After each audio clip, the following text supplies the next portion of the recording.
All right. Good morning, everyone. Welcome to the first ever edition of Startup Stalwarts. Okay, so the idea behind what we are trying to do is that we want to bring out more stories of successful execution in the Indian context behind the biggest successes in India's startup ecosystem. And today we have with us Shayak, who has headed the design function at various startups like Practo, Common Floor, and currently at Misho. So we are holding the fireside chat with Sahil, who is currently a creative director, and he's worked with a lot of startups as well as a design consultant. Uh, so uh, the reason why we're doing this on Airmeet is that the main feature here is if any of you want to ask a question at any point of time to Shayak or to Sahil, there's this you can rate on the right hand side. You should be able to see a feature called raise hand, and if you send in a request, you'll be able to your video feed will be able to join us on the stage per se, and you'll be able to talk to them directly. Just keep this in mind that the session will be recorded, and we'll send everybody who registered on the page a recording of the event after we finish. All right, Manoj, if you're listening, can you just raise your hand for a bit so that we can show everybody how it looks? Okay, so I accepted Manoj's request, Yeah. and Hey, yes, here we go. Sahil. Good to meet you guys. Hey Manoj. Yeah. Hi So, Manoj. Awesome. yeah, hi. So I'm the attendee. Okay, so Bala, yeah, you please take it over. All right, Sure. cool. I'll do that. All right. So I'll hand it over to Shaik and Sahil. Uh, cheers. All right, yes. So yeah, welcome to Air Meet everyone, and welcome to you too as well, Shark. So just need to just introduce yourself a little bit, if you can, Shark. Thanks, Sahil. Thanks, Bala, for the introduction, and happy to be here, first of all. Welcome, everybody. So, just to give a little background about myself, I'm a undergraduate in architecture and have done my master's in design from IDC, IT Bombay. And post that, have been in the industry for quite some time. Started off right after college as with a design agency, then moved to Common Floor as a head of design. In between, I had a stint with Frog Design in India. Post Common Floor, I was with Practo as a head of design, and currently I'm with Misho, heading the design function. So that's a brief introduction. We can go a little more in deep as we go Yeah. conversing, right? Yeah. So yeah, so that's a very diverse set of experiences like you have. Like you've gotten from architecture to directly to design, and I, from what I heard as well, first you moved into graphic design pre-iPhone when there was no like people were not very interested in design at that point. And at that point, you got into graphic design and then moved into more visual and more user experience design. Could you walk us through how you went into how your design journey began from starting from the love of architecture to now what you are right now, leading the head of design of Misho. Sure. So yeah, I mean, it's been a quite a meandering journey for me over the course of, I think, 1.5 decade. Okay, so I started off like, um, so in my school days, I wanted to be a pure science graduate student. I wanted to study physics, and that was my love of my life. Okay, to study physics, and it's just that when you hit class 11 and 12, you start preparing for IIT, JEE, and that's one of those things. Either medical or engineering kind of bites you, and so I started studying for engineering exams, and when I got uh, architecture as a stream, I was really happy because uh, um, uh, also during my college days, I used to sketch a lot. I used to make very complex architectural drawings. So I definitely had a knack for um, illustration and creating graphics. One of my inspiration at that stage was an artist from Calcutta who was known as Rosin Mitra. He used to make very elaborate line drawings of architectural buildings and heritage buildings in Calcutta. So used to inspire me and used to create very elaborate drawings at that point of time. Many of the things that we learn in architecture, I explored them intuitively by myself when I was in class 9th, and I used to come back from school and spend 1 hour working with a actually a lens, and sketching under the lens in a very detailed, elaborate drawings. Right. So when I got architecture as a stream in Roorkee, I was really excited because I thought probably this kind of marries the science and the art part and brings them together. I think it was really a great experience studying architecture because it gives you that understanding of how to marry form and function, right? So Yeah. so I had a great experience, but when I was about to graduate, like most of the other streams, the job placement that happens is specifically in IT sector. So I got a job in TCS as a software developer, but I was very sure that I don't want to be a software developer. Okay. So as my internship and couple of my other summer stints, I came down to Bangalore and started working with startups. Now, startup at that point of time was not a glamorous world. It was a very, you know, uh, uh, there was hardly any VC funding and people used to struggle a lot. But even then, I think the energy and the ability to do something new kind of drives most of the people who work in startup, and that was still there. And I loved the energy. I loved the overall enthusiasm that is there in startup, right? Uh, so so I started working here with a couple of startups here, and after my completion of my course there, I came here for a small stint in a graphic design agency. I did a lot of advertising and graphic design. There were the times of CorelDRAW and Flash, and very different world that time, right? And by the time I was doing this, I realized that mostly the apart from the branding part, the advertising and the promotional part is purely falls under the realm of persuasive design, and we are basically persuading our users to buy something or consume something, right? So I argued that design has to play a bigger role than just being persuasive, right? No, and that's when I gave my entrance examination for seed, and I got a I got through IDC IT Bombay and joined that. Again, my initial intention was to join to one was to explore what bigger role design has to play there, right? And the second was I wanted to make movies. Now I was extremely inspired by the works of Satyajit Ray, and I wanted to go and make movies. One of the biggest thing that happened when I joined IDC was the first thing that my professors told me that, and I joined visual communication as a stream, and that was the first year when IDC IT Bombay started a interaction design stream, right? And I mean, this is the era before iPhone, and like we were mentioning, and UX UI was not something which was people wanted to do, right? Like if Google would come at that stage and offer somebody job, a designer would not join, because like Google, like you just make listings, right? You wouldn't want to go and join that, right? So those were the days people wanted to work for advertising agencies, graphic agencies, and brand was something that people wanted to build, right? Those were the things we were really aspiring for, or movies, or some communication through which we can impact and move users, right?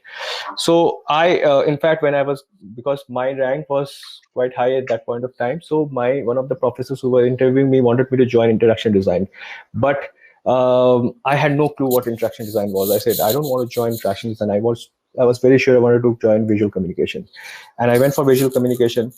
And the first thing that we learned there was that you don't choose the medium before you go into the solution, right? Yeah. The first understand the problem and the solution, whatever medium the solution demands, you go for that. You choose that medium.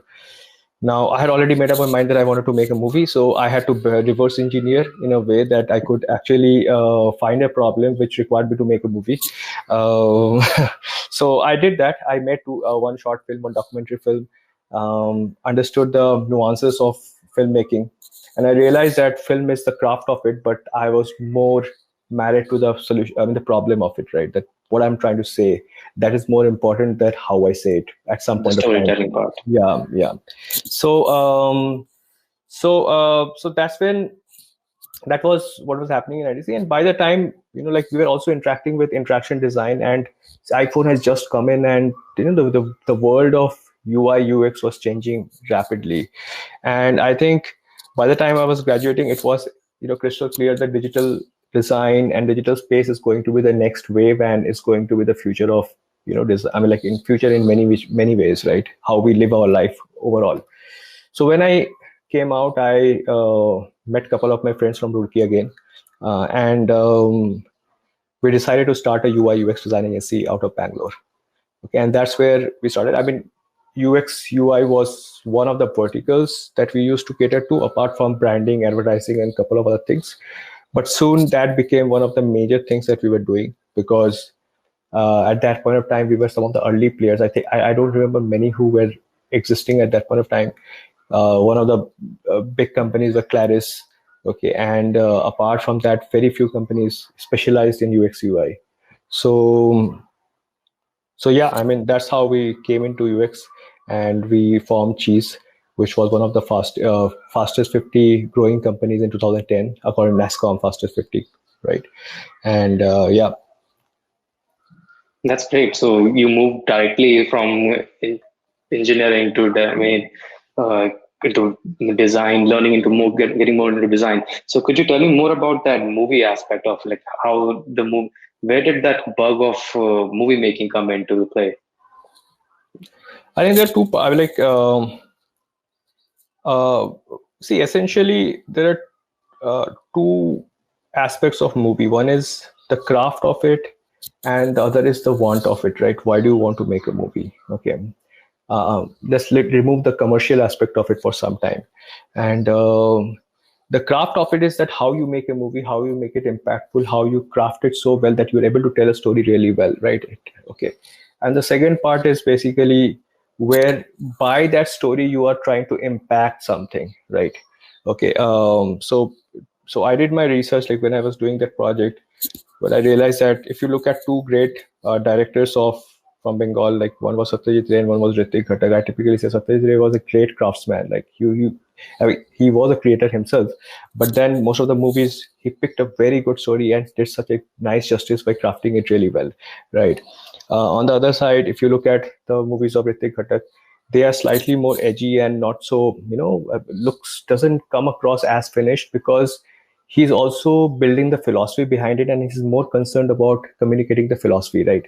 So so for me, I realized when I started making the movie that I was more focused on what I'm trying to say via the movie than just the craft of it.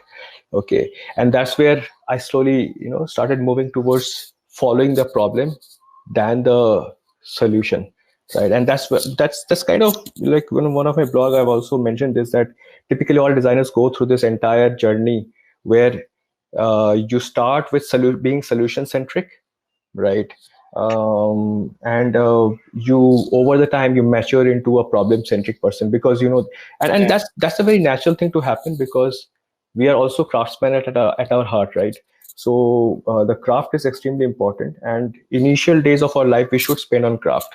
Okay, and then slowly we mature, and there's always a phase of disillusionment, which I call, because a lot of designers during this time, when their ability to generate out, so their growth on craft at some point of time, after 3-4 years of work, I have seen this with UX designers a lot, that after 3-4 years of work, the amount of effort that you put, because previously if I'm designing a lot of things, I'm using some tool, I started using Sketch, I started using Figma, I can create some very interesting tools, I can create motion graphics. So the gratification is extremely high, because you're doing something X and you're getting a result which is 2X, 3X, your improvement is happening. But that starts slowing down.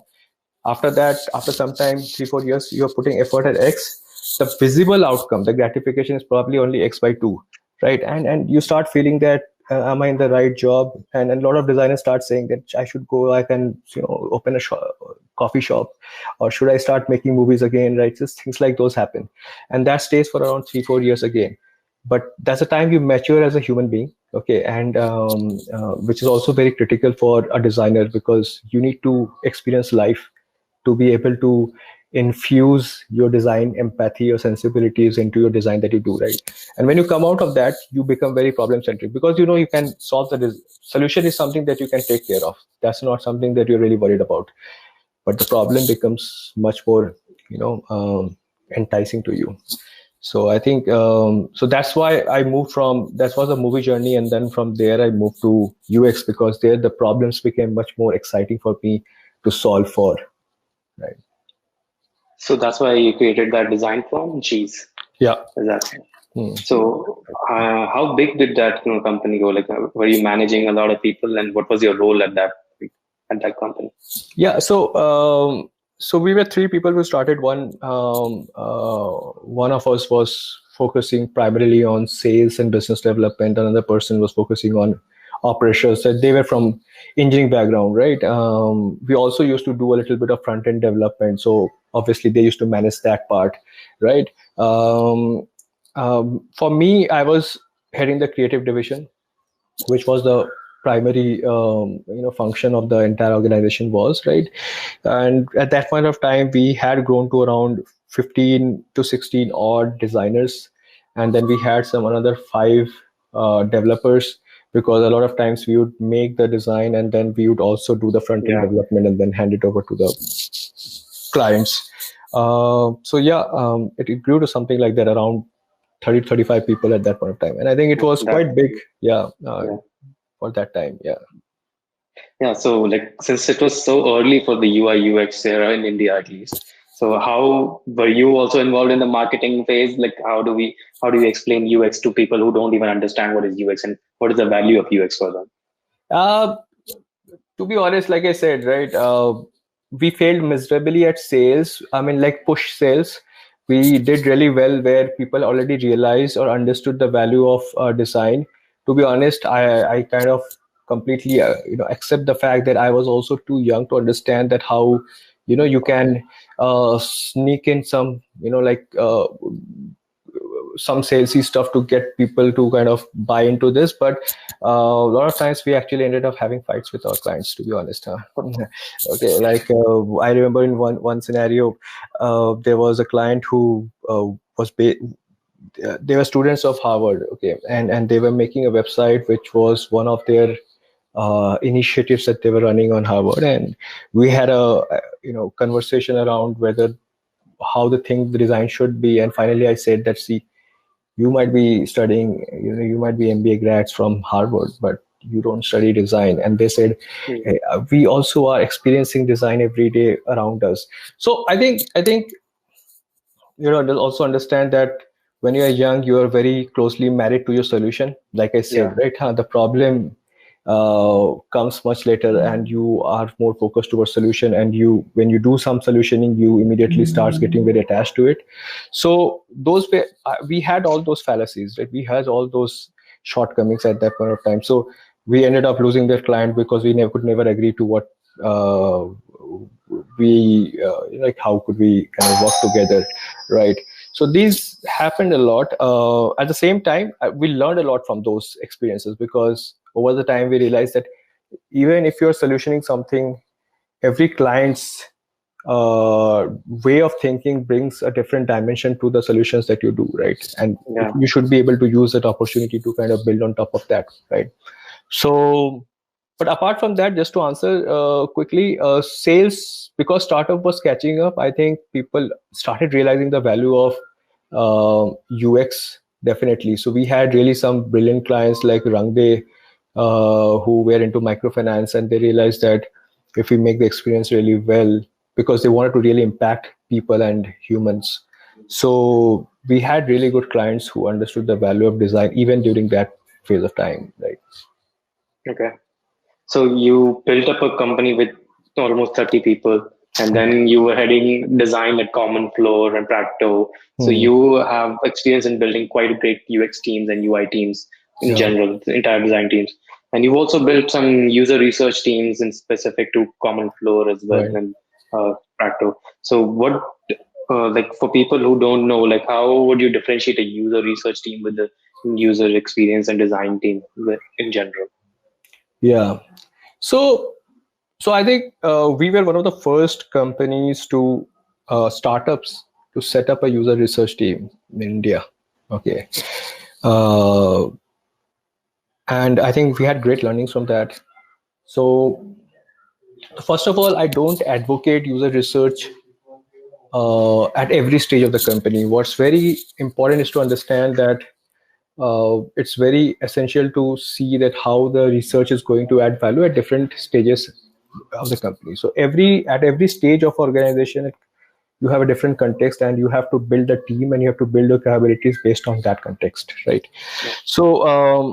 So for example, in the entire mid segment of growth, when a company is going through growth, and when I say mid segment, it means that you have a good amount of user base already, right? And there's some bit of business validation that has happened. During that time, you have enough data to run your hypothesis and keep working on that. Now, during that time, research, I don't think research can immediately add any value, because research is, um, we have to understand that when research adds value, right? That is very critical. So I typically don't advocate user research when you have enough data based on user base, or data insights is available, right? Now, coming to user research, first of all, extremely important to understand that, first of all, there are some myths, right? For example, I once went to a company and asked them, do you guys do user research? And they said, yeah, we send our designers and product managers to go and talk to users. I said, that's definitely not user research. Okay, you should definitely talk to users to build empathy towards the user, that you are really solving for real users, because you can be an engineer working in a room completely disconnected to the reality of the product that you're building, and it's very important to have that real connect. But that's not user research, because 10 people can go and talk to the same person and come back with 10 different insights. So it's a discipline. It has to be done in a disciplined manner, right? Now, ideally, one of the areas where user research has really good value is that when you have the business model set up and you have active users, okay. So first area where it can actually add a lot of value is that when you want to increase the lifetime value of your customers, you can do that by giving them more services, more value to the providing more value. That's when research comes in, comes really becomes helpful, right? Second is, again, you have active user base, a good business model, you want to venture into new areas, and basically again probably either translate those same users into into different services and transition them, and basically again increase the LTV in some way, reduce the CAC. So if you can do that, you can again, there's again research can come into play. Or in the early stage of a business where you need to basically clarify some hypothesis, but typically most of the disruptive companies, they start with the co-founders having some of the founders having the hypothesis at their head, right? And well, that's why 10 out of 10, 9 will fail and 1 will succeed. That's how the whole marketplace economy works. That you try out 10 things and then few fail, and then once it reaches a stage, then data helps you to go to the next stage, and then research takes you to the other stage of maximizing the profit from the existing by customers by giving them more value. So that's where research primarily helps. But let's take, for instance, Meesho. Meesho's case is very different. For example, the kind of users that we have who are the resellers, right? So our resellers who are there on Meesho are basically from tier 2, tier 3 cities. 78% of our resellers are women, and they're housewives, majority of them. To be honest, sitting in this place, sitting in Bangalore, we really don't know that what's their motivations, their desires, their like what they are chasing for, right, in life. So again, research becomes very important to understand that what are those behavioral aspects that brings them on a platform and makes them transact and do things, right? So again, research is very critical in this kind of a scenario again. So very contextual, I would say. Research is very expensive as well as a discipline. Okay. One more thing I think research adds value is having an organizational language. So for example, in a very rapidly growing startup, you have multiple product pods, right? and every product pod has their own definition of user. They start coming in. If you get into a room, 4 product managers, they will start. Somebody will say, okay, our users are from 35 to 40 years. Somebody will, oh, I think it's probably more than 40. Or somebody will say, no, I thought it was a younger guys, right? Oh, fine. I mean, like, so people have different opinions of the user base, basically, and like, there might be overlap, but this language needs to be consistent across the organization, and that's what a user research can also do, which is organizational research. Okay. One of the other value that I realized was that, and when you do organizational research, so you typically needs to have 2 bands, and again, this is going into the details of it. You have 2 bands. One is basically project-based research that you do. So if the product manager is coming up with a particular requirement, you do project-based research, and then you have organizational research that comes up. Like you create personas and things like those, and you also get insights, and you document them really well. Okay, at some place. And the idea is there that once you do that, like I was talking to once a long time back with somebody in Flipkart, and they said, like in Flipkart, when we wanted to come out with the mobile app, we had only 2 months to do that. And of course, it was all execution delivery. We had no time for research. Of course, that's most of the science scenario is. But if you had organizational research, you could basically go back and look at some of those insights and then build on top of it. So those are some of the other helps that you can get from a research at a larger level. I think few people are raising their hands. I think we can address them. Yeah, I think Bala, we can have question rounds. Hey Shaikh, this is Lalit here. Yeah, hi Lalit. Hey, my question is, so should there be different role for UX researcher, or the UX designers themselves should be able to wear that hat?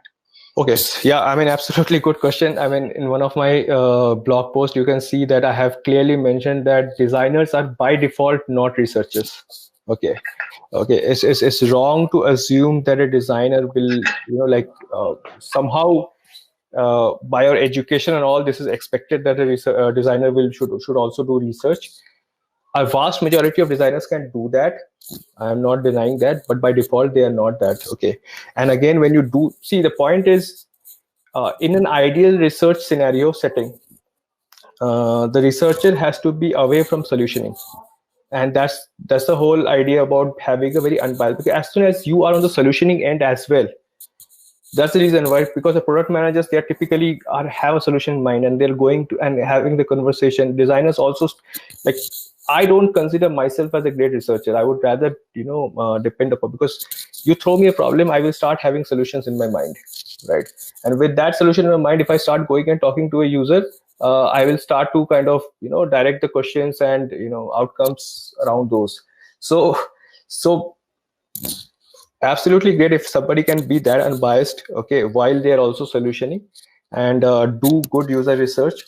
So again, like in most scenarios where we don't have the resources, it's okay for designers to kind of ramp up as become researchers, but in a good in its ideal state, in its real where it can add actual value. I mean, researchers should be a very separate and specific discipline.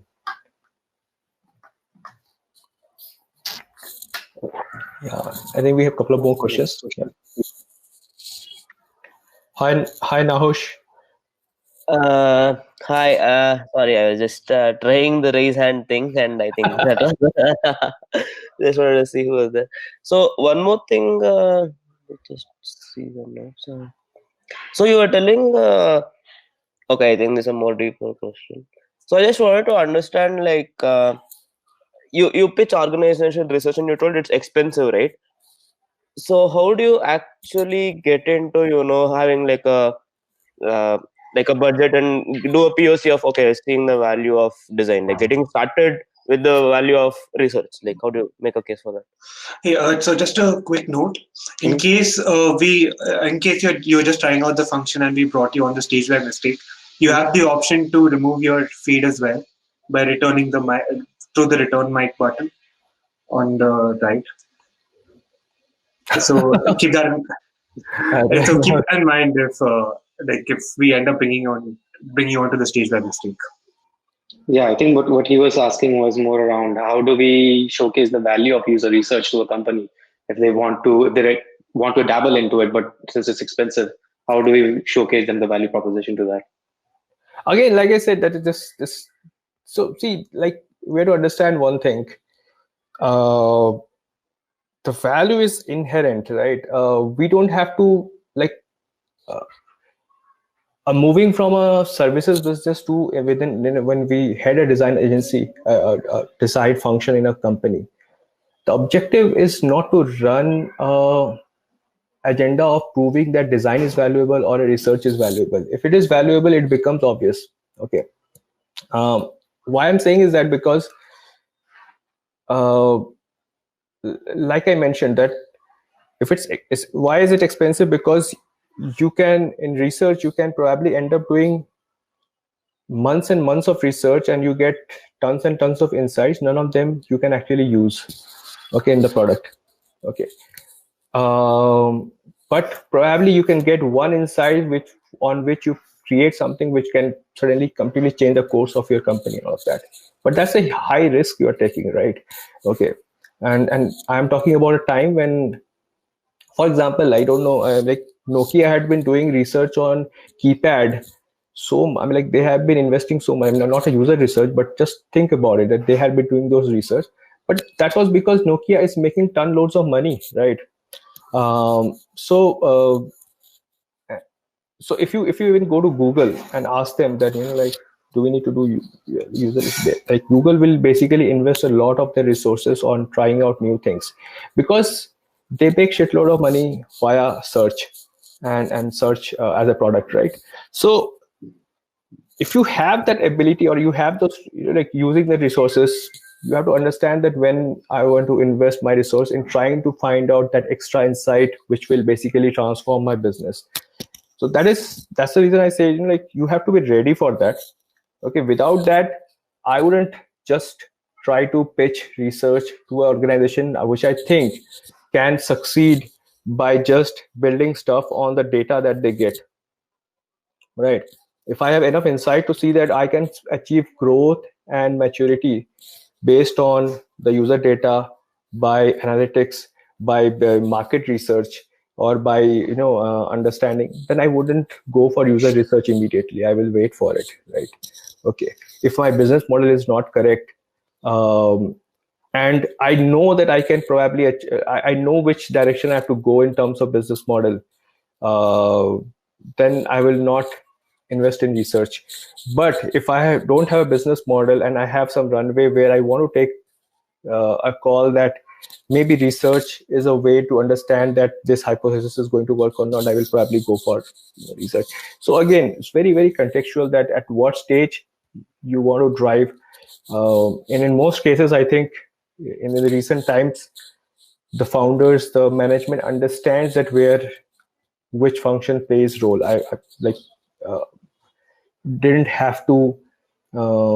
I think the overall the ecosystem has matured a lot because you understand, you see that people realize at what stage what is critical, and there's a pull to it, not a push. In fact, design today also has been a pull function more or less.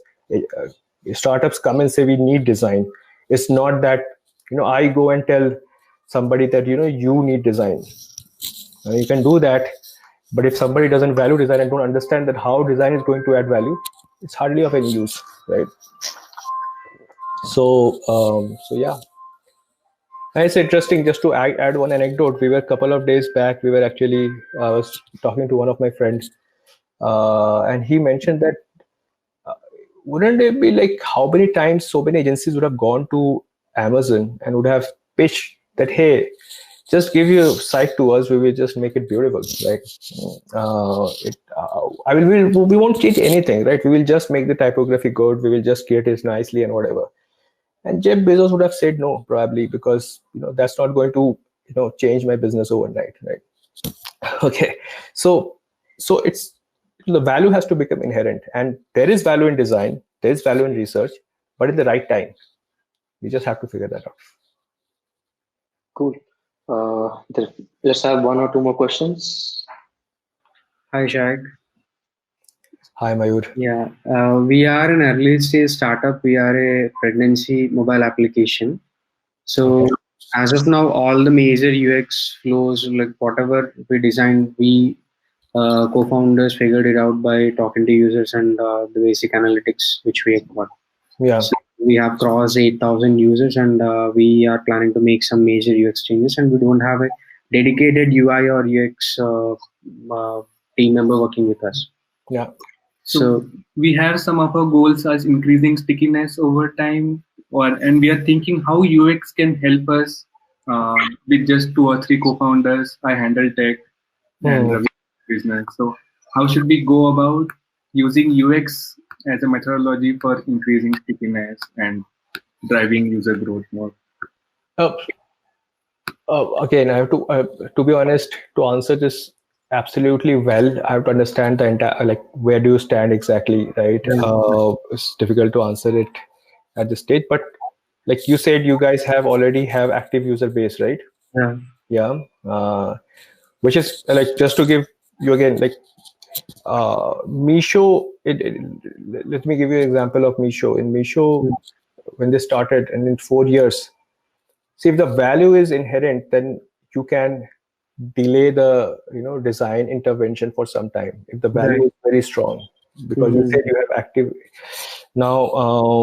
And so in Meesho, they built the app, the engineers built it, and there was so much value that they had almost close to more than 1 million users without a designer designing the app, right? Just because the value was really right.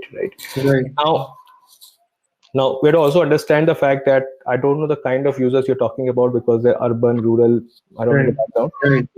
Part of UX has also become now hygiene, right? So first of all, if you have reached a level where you think that it's a mature product, you need the basic hygiene, because it's also is a matter of trust. Now,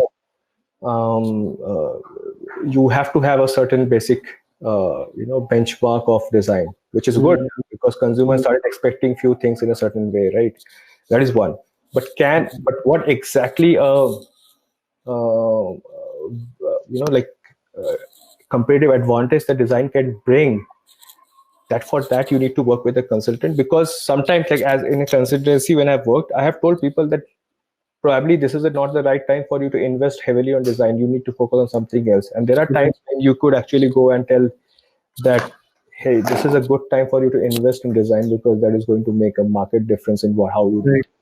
So maybe for you right now is to talk to a very senior guy, get some insight, let him go through the app, understand that whether there's a potential of adding a competitive advantage to that or not, and accordingly take it forward. Okay. Don't have to be always the FOMO of that, like I'm missing out on design. Just okay. Right. Yeah. Thank you so much. It's really helped us. Yeah. Welcome. Yeah. So let's move on, or should we just pick up the last question? Yeah, sure. Yeah. Just think they're gone now. Oh no, they're provided. Bala, is it connected? Yeah, it is. I've accepted the mic, but it's taking a bit of time. So he should be joining us soon. Okay. So we'll wait for like 10-15 seconds. If the feed doesn't join us, I'll just give me a second, and we'll move forward. Yeah. One thing, Bala, I just noticed that the way this raising hand works is that the person who raises hand last, I think, is stacking up on the top, right? So I think Sumit raised hand the first, if I'm not wrong. So, but then he had to.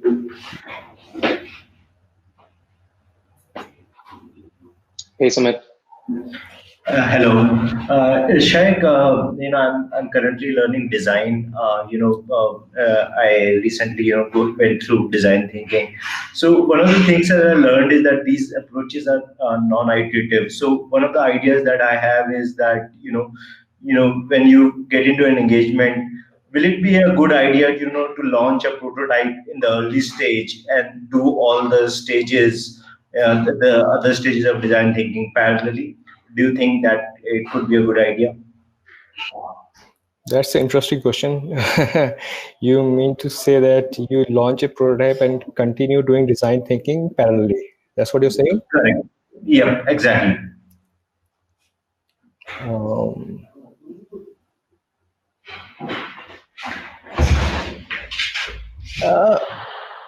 I'm not sure about, like when you are doing a particular project, how it kind of, how it will exactly shape up.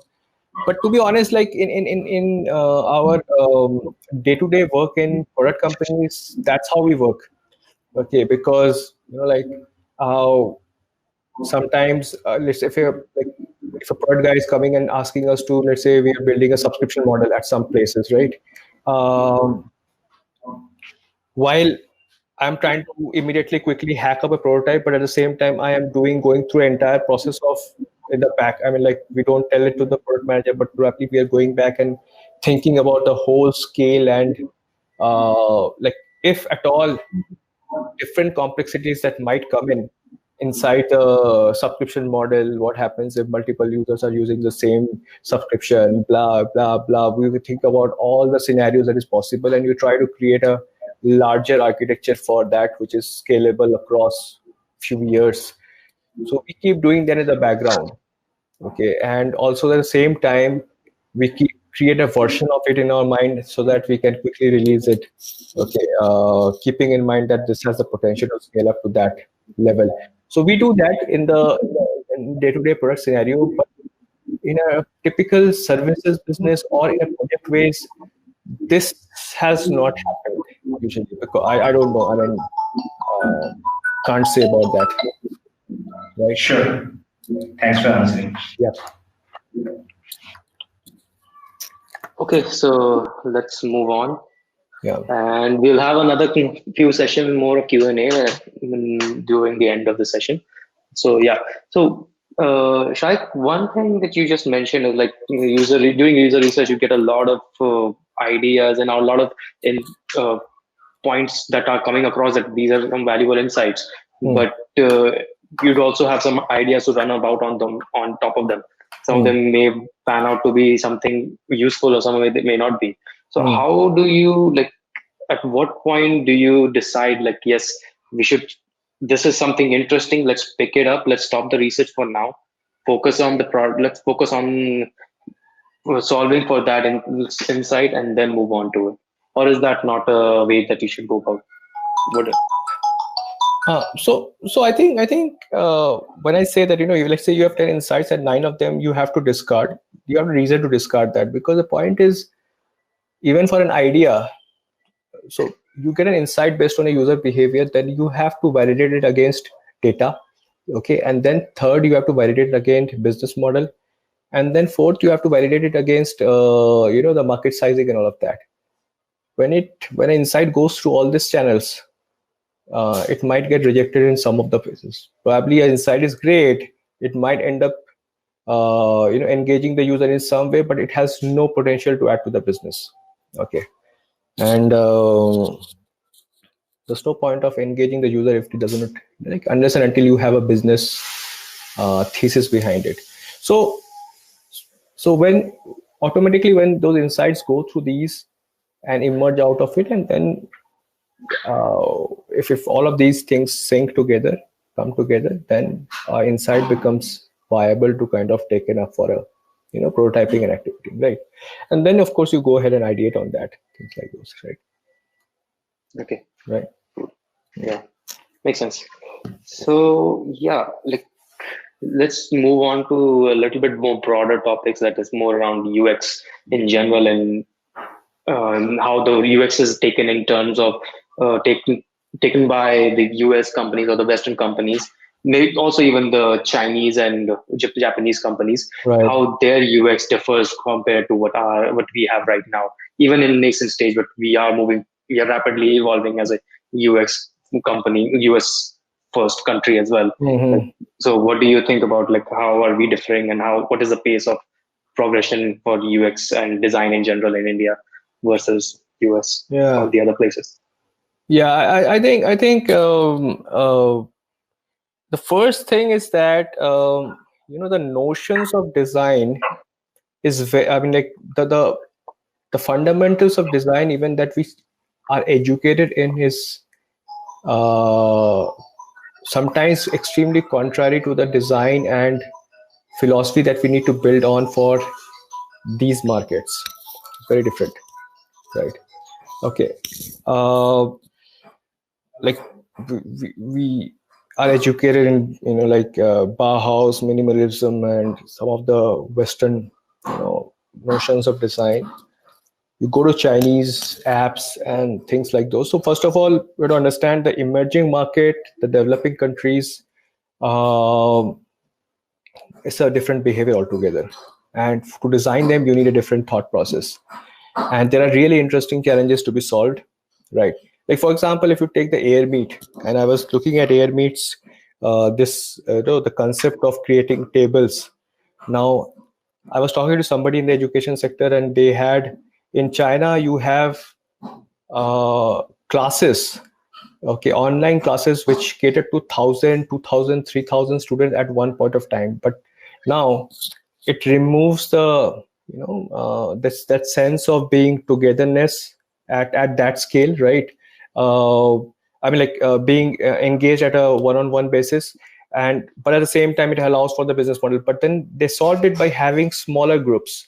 Okay, so basically they cohorted it so that the teacher, and there are 4 or 5 groups of students who are actually on that session, and they become much more collaborative within that community and group. So you just broke down that entire 1,000 into smaller chunks. So this kind of abstraction that you create are sometimes completely disruptive. You see TikTok, right? That one single abstraction of having a video and that's it.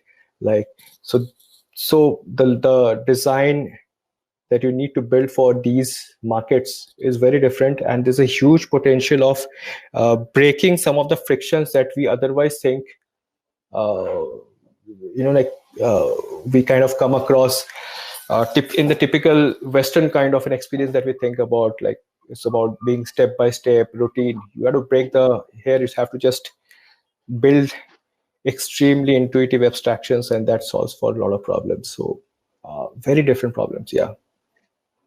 So it's interesting looking at TikTok and something like Snapchat, and how stories is now proliferating into everything now. LinkedIn stories are going to come in sometimes. So how does one balance as the head of design? Like, how does one balance making iterative product changes into a product, into a mature product, versus the temptation of building completely, just radically rethinking everything and just go about and let's think it from the first principles again for a problem statement like that, something like that, or if a new feature you want to integrate. Yeah, I mean, so this is sometimes it's tricky, but mostly it is not, because the really successful and good companies are actually super fast paced. Okay. And by being so, like, again, talking about Bisho, we have done so many experiments and we move extremely fast.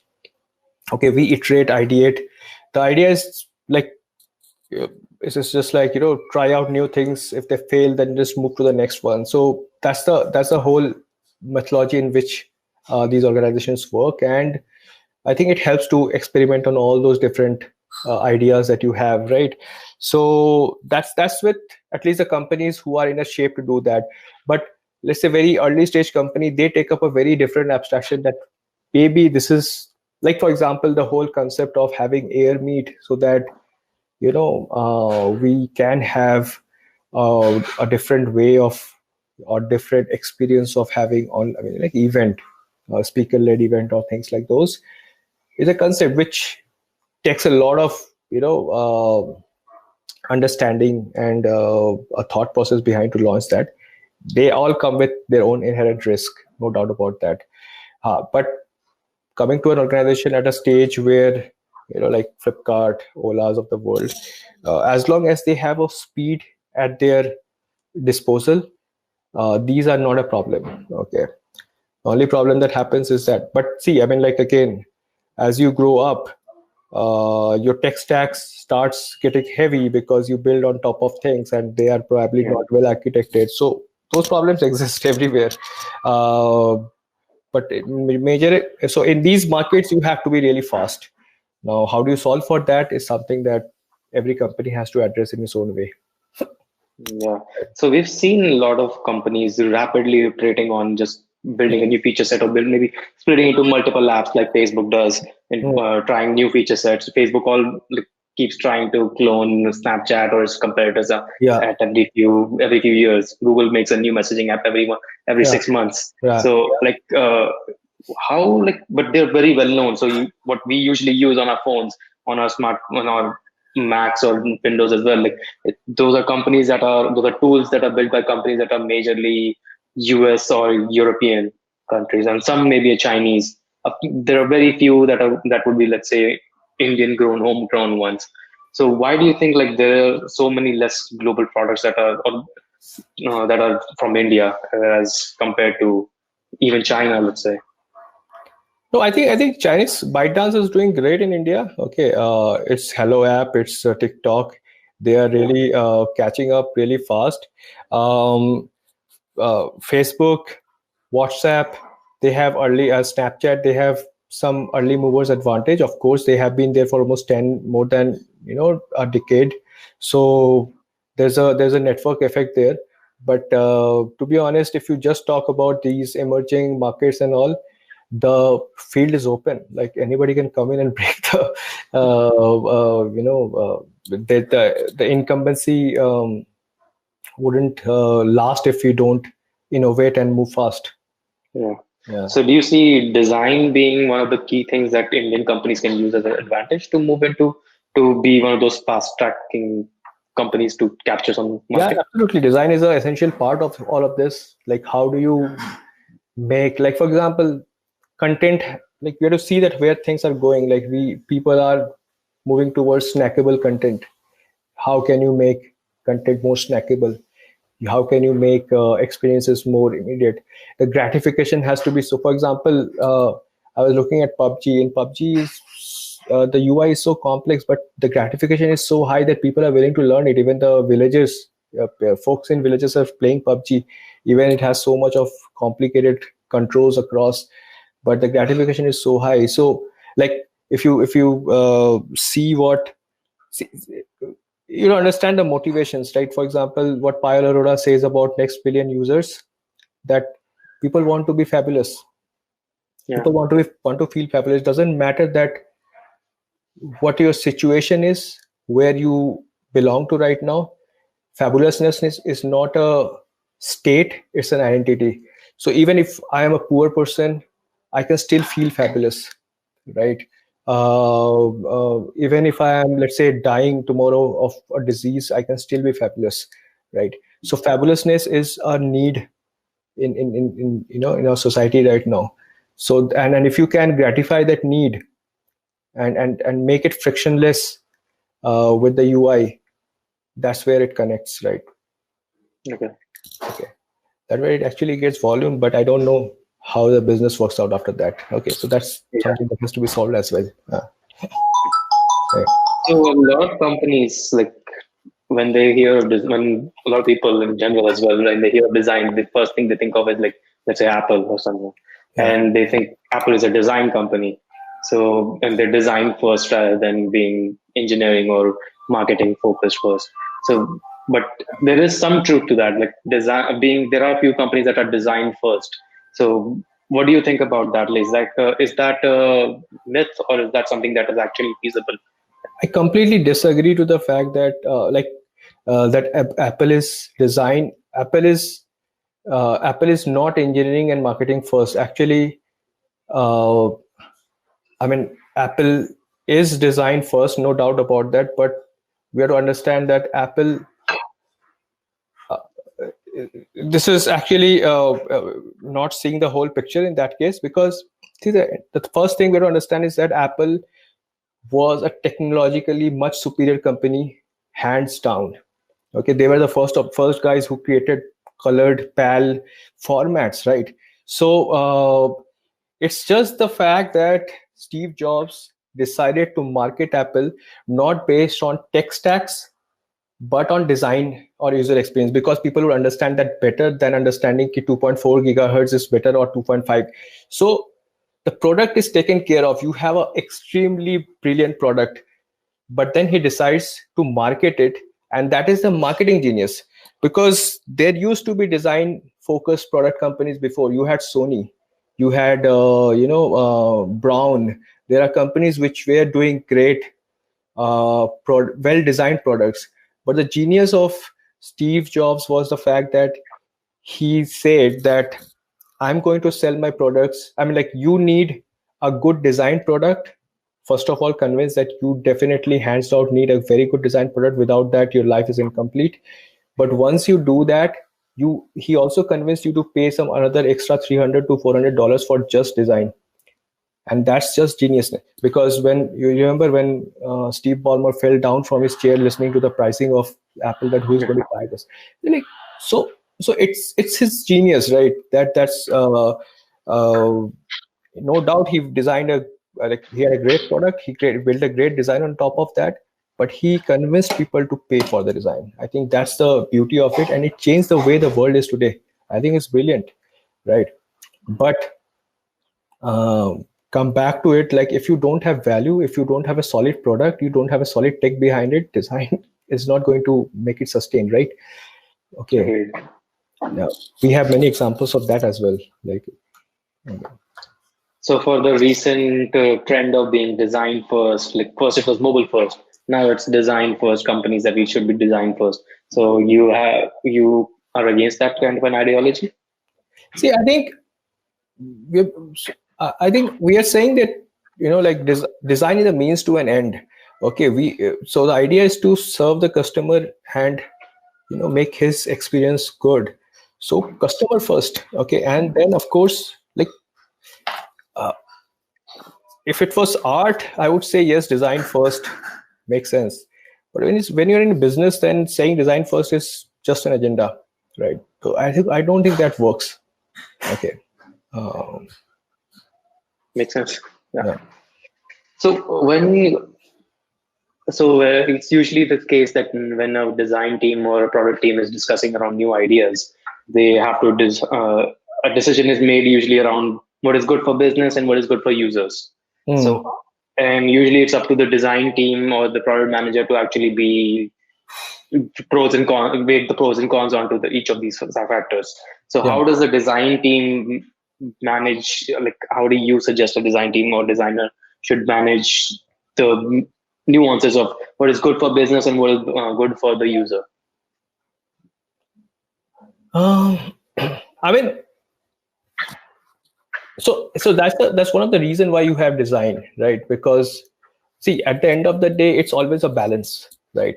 Business and user, you have to find that soft balance, right? Otherwise, business won't exist by itself. If the user is not happy, I am not making money.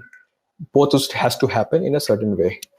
I think why design has a very big important role to play in an organization is because if unchecked, even if, let's say, the CEO believes in this philosophy that I want to do them, in your day-to-day rigor of OKRs, and objectives that you need to chase, the business product guys can lose track of what is good for user, and the designer has to be a strong advocate of the user, right? And that's it. That's why design should always be there. Design should be the guardian of user need. There will be negotiations. There will be negotiations where you have to let go. There will be negotiations where you will win, okay, with enough justification. But the idea is that you have to violently fight for it. Okay, so yeah. Cool. So, right, yeah. I think we have something question here, but all right, we're just closing this out a little bit more. So, like, when you've been working, you've been hiring a lot of designers in Meesho as well, and you've been head of design, and you've hired a lot of head of design in Common Floor and Practo. So you've hired a lot of designers. So what do you in general look for in a designer? Like, how do you judge a designer, and how would you, if you want to hire one of our attendees, like what should they be looking out for? Like that, if I want to apply with Shai to work under him, what is he looking for? Again, like my hiring is not absolute. Okay, it's very contextual. That at what stage of organization, what kind of roles are relevant. Okay, like I think I see potential in like most of the candidates. I see potential. It's just that, let's say I have a really large team, and I have a 20-member team, which is the delivery is taken care of. Then I can focus on. I can also. I'm willing to, hire somebody whom I see has a huge potential at some end, and I know that we have the bandwidth to also, let's say there are some areas which is slightly missing, or there's a gap. I can fill that up. Okay, we have the bandwidth to do that. But in certain scenarios, let's say we have a 3-member team, and the first few people we want to hire is extremely. So again, like in Meesho, our context was very clear to start with. We want somebody who has the understanding of the basic fundamentals of e-com, because once you have that covered, then on top of that you build new design ideas or things like those, right? But those basic fundamentals needs to be covered. This were the first few hires, right? And so our lead and our SPDs has to be somebody who has a solid understanding of, not necessarily coming from an e-com background, but understanding of the user behaviors on an e-com platform. Right, that needs to be covered. But then when you grow further, and then again, like there are times when I kind of try to have a team which is slightly more mixed. So usually, like I don't know if I should say that, but then okay, you have 60-40 kind of a split between 60% of the designers who have slightly more analytical and engineering mindset, and 40% who have a little more abstract and art mindset, right? The reason being, this first 60% will ensure that things don't fall apart, and these 40% will ensure that we actually create some delightful experiences which raise the bar. So and basically allow both of them to flourish, right? So usually I try to set up the requirement of that what is needed for the organization, and then start hiring. I think one thing that is very key for me is that the fundamentals of I don't expect UX designers to be visual designers, but then the fundamentals of visual design needs to be solid. Visual communication, like typography, which I sometimes find that, because these days it's very quick to create something right on a sketch or the tools. I see that there is the foundational and the fundamentals are missing sometimes. Like even if I having a text, should I make it left aligned or right aligned or justified? At like those, like what are the rivers? What are the orphans and widows in typography and paragraph setting, and how in a mobile device like what are the contexts that you need to like contrast, density ratio of typography, what is the texture that you get out of this? Yeah, something which is very key. Like I have very keen eye on those, so those are very so I'm slightly specific on those aspects. Apart from that, I think everything can be picked up and learned. Yeah, cool. So I think we'll have a few Q&A. If anyone has any questions, you can just raise your hand. Till then, we can just go through the questions that are in the chat. Yeah. So there's Santosh says, is there a UX design project which is very close to your heart but didn't make it as expected? If yes, what is your advice to designers on how to move on? Because designers get emotional at times. Yeah. So which one do I answer first, right? The first question was actually it's here, right? Yeah, it's under chat questions. Just a minute. The first question you said was one of the projects that was key to you? I mean, like close to your heart, but never saw the light of the day, right? Yeah. I think Yeah. I think several. I mean, to be honest, several. Okay. For example, there was one project we did about much before.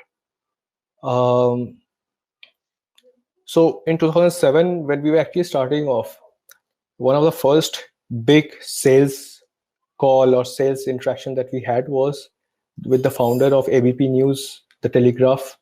They wanted to redesign their entire, digital format, and we went into that conversation with those people. I think the ideas that we had were fairly, futuristic in the sense that we were imagining they wanted to design for the desktop, but we were imagining in a tablet-like format that what if there is a form which tomorrow evolves like a tablet and you read newspaper like not on paper but actually holding the tablet, and what kind of interactions will then work.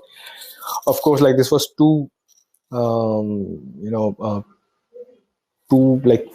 high flying at that point of time, so the project did not get done, and I think Telegraph never redesigned their their web property for another 10 years or so. But some of the ideations we did were extremely out of the box, and it would have been super exciting to see that actually come alive. Cool. Any advice on designers on how to move on? So I think so again, let me go back to that part where I say the journey of a designer. Okay, when you are young and when you're making, you don't get upset. You start getting more upset during the mid term of your career. When I said, because initially you are executing because you love executing. If somebody says, "Oh, I don't like your design," you don't really care, because you will go back and start working for somebody else and design something else, because you get the excitement by doing something. But 3, 4, 5 years, when your craft has already matured, and then your ideas become very dear to you, and then you see somebody saying, "I don't like this, can you change this?" You start getting upset, you start reacting, and it gets difficult to move on. Feel a little loss of power, right? That what is happening. But I think typically my advice to people is that hold on. Okay, just go through this phase, because apart from the fact that you don't get immediate gratification and you feel those loss of power in various scenarios, you are also maturing within. Like for example, just to give an idea, that I had designed for healthcare before, when I was young, some projects on healthcare, and I had a feeling that this is how it should work. Why is somebody not understanding? Because this is how I have built it really nicely. When in recent past, when I've gone through my own journey in healthcare, I had a serious ailment and I went through treatment, and when I realized that healthcare is much more than just health, there is emotions involved, there is your families get involved if there's a chronic serious illness. Now, as a young guy, hardly any young guy would have gone through that kind of a health issue, right? But there is finance involved, there is so many things involved in that, so your understanding of life increases, and then when you come on the other side, your conversations with people who come back and say, "I don't," when you have those loss of power stages, you don't feel that loss of power because you are more in control of what you're doing. In that scenario, I've seen that putting the same button, which probably you would have done, I mean, there's no change in the way how the button looks, but now you put that with more cognizance of why it is important. Just that is much more gratifying. So same work, but more gratification. That's amazing, man. Yeah. So one more question. This couple says, "I don't have a great designer, nor do I have money to hire a good agency. Which references would you recommend to read or watch to drive design at the initial stage of the product?" Sorry, I do. I do not have a great designer, nor do I have a money to hire a good agency.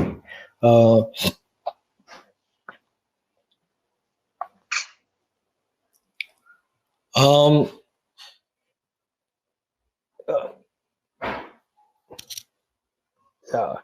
Again, it's very difficult to kind of answer this straight away. I don't know if there is any particular reference which talks about that, at what context, how you can bring in design, because most of them would go into the design execution and stuff like those. I think best at this stage is to work with a consultant, right? And like the whole idea of having a consultant is that not towards solutioning, but just to get a consultant with whom you can discuss that what role design needs to play right now, okay, and have an open slate, and that would be the best way. I don't know if there can be any exact course or read that can overnight tell you. Well, I'm sure, because if this Mr. Kapil, if you have a business, you also need to move fast. I don't know if you can spend time understanding the whole thing, and then I think the best way to do it would be to work with a consultant. Right. Yeah, good advice. I know you are saying that. Right. You can probably talk to Sahil about this. Yeah. Of course. Yeah. So, and I don't see anyone else raising their hand. So let's just finish up these last two questions and then close up the conversation. Yeah. So Prakash Upadhyay, he says, for a full stack developer more into UI, how can UX help, and what technologies exist to help him design his own UX?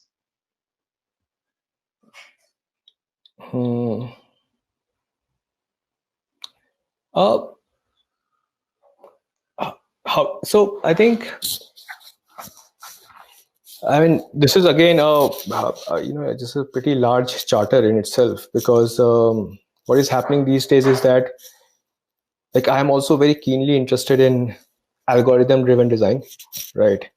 And to be honest, every visual design decisions that I take, okay, they have either a business logic or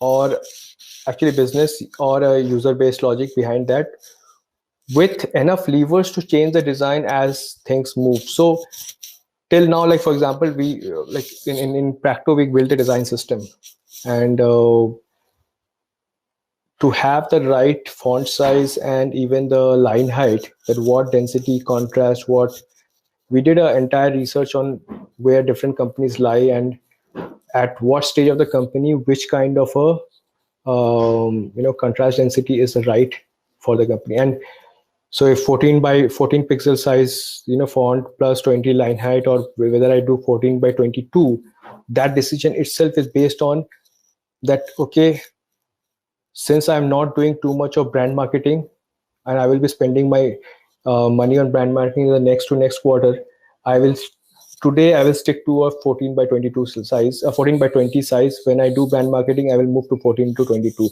Now, these decisions have some logic behind that, why certain companies choose to have a lower density and why, and like that's a complete discussion altogether. But the point is I'm raising is that essentially we are moving towards a direction where like UI is going to be hard coded, like specifically going to be completely. So yeah, so UI, so development. So I think it's like in Practo we had an abstract where we store our design system, where all these codes were, I mean, like we had all these things, and then we had a storybook, right, on the developer side, where developer translated this thing into their version, and that was the version for the developer. But I see a future where these two are going to merge together, and there has to be one single source of truth, and this developer designer collaboration has to increase manifold there, okay, and it's very critical that I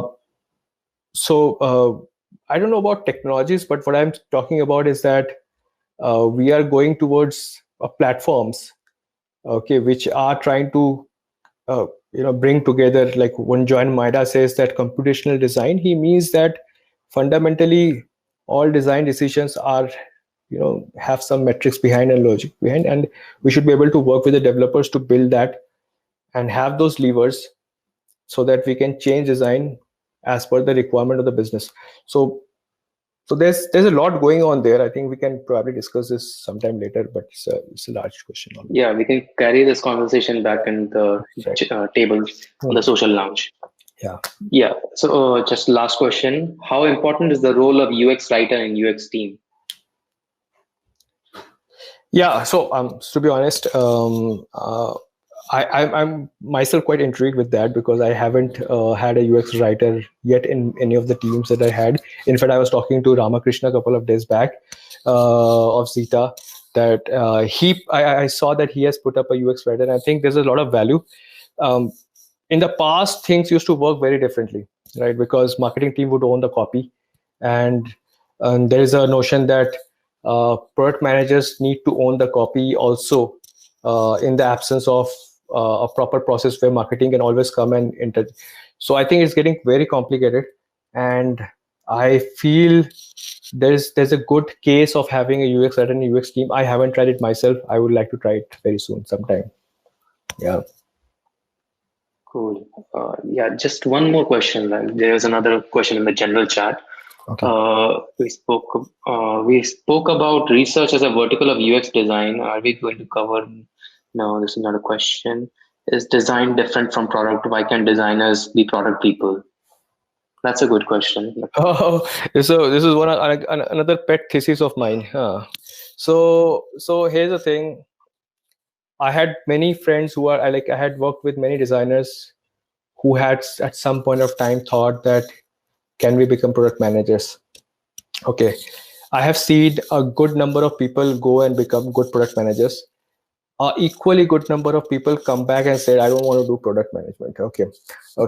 Now, so there is enough, a potential in a designer to become a product manager. But let me just give you the scenario where people have come back and said, I don't want to be product manager. Because the thing is, when we look at product management, most of the time designers are only looking at the glamorous part of it, okay, which is where you make strategies, where you make this, that, you are basically asking the developers to do something, and they have to kind of respond to your requirements.